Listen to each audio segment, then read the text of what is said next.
বিসমিল্লাহির রহমানির রহিম। সুপ্রিয় দর্শক, আসসালামু আলাইকুম। প্রবাসী বাংলাদেশিরা প্রবাসে কাজে যায় বাংলাদেশের অর্থনীতির উন্নয়নের কারণে। দেশের মায়া ত্যাগ করে, নিজের ফ্যামিলি ত্যাগ করে বিদেশের মাটিতে পাড়ি জমান কঠোর পরিশ্রমের মাধ্যমে বাংলাদেশে পাঠান রেমিটেন্স। সেই রেমিটেন্স যোদ্ধাদের নিয়ে তালবাহানা চলতেছে। কিভাবে তালবাহানা চলতেছে এটি আমি আপনাদের আজকে বুঝিয়ে বলার চেষ্টা করব। বিএনপি সরকারের নতুন মন্ত্রী পরিষদে আরিফুল হক চৌধুরী এবং প্রতিমন্ত্রী নুরুল হক নূর, আপনাদের স্বাগত জানাই।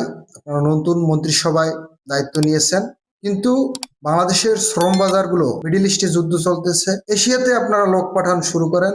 এশিয়ার ভিতরের যেমন মালয়েশিয়া রয়েছে, এছাড়াও আরো বিভিন্ন দেশ রয়েছে এশিয়াতে। সেই এশিয়ার দেশগুলোতে শ্রম বাজার এর সাথে কথা বলেন।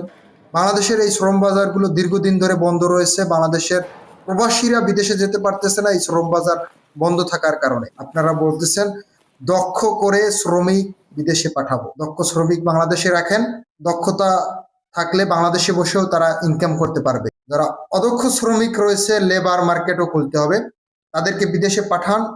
সেখান থেকে শিক্ষা অর্জন করে ভালো টাকা ইনকামও করতে পারবে এবং বাংলাদেশে আবার রিটার্ন এসে বাংলাদেশের অর্থনীতি ভালো করতে পারবে।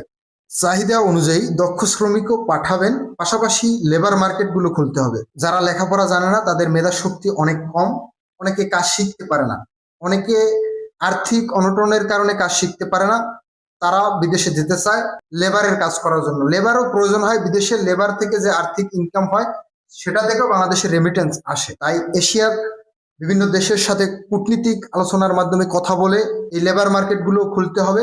তাহলে অতি দ্রুত বাংলাদেশের অর্থনৈতিক চাকা আরো বেড়ে যাবে। বেশি বেশি করে লাইক করবেন, লাইক কমেন্টস করলে আরো ভিডিও বানানোর আগ্রহ বাড়ে। আপনাদের ভালোবাসায় আজকে এতদূর এগিয়ে এসেছি। মোহাম্মদ আলামিন, ইউরোপ বিডি প্রবাস। সবাই ভালো থাকবেন, সুস্থ থাকবেন। আল্লাহ হাফেজ।